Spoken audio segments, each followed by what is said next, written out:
हम किसी दिन उस जगह जाएंगे जहाँ चांद और सितारे बनते और जहाँ पुराने चांद तारों को फेंक देते हैं ना, उस ढेर में से हम अपना चांद और तारा लेके आ जाएंगे। फिर किसी दिन उस जगह जाएंगे जहाँ हवा और पानी बनता है। हवा और पानी को ठोक पीट के एक चप्पू और नाव बनाएंगे। तुम पानी में अपने पैर हिलाते रहना और मुझे पायल सुनाते रहना। मैं चप्पू चलाता रहूंगा। चरखा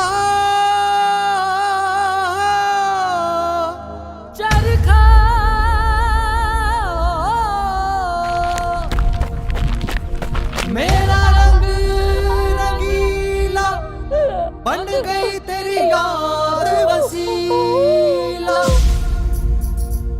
वे माया तेरे वेखन नू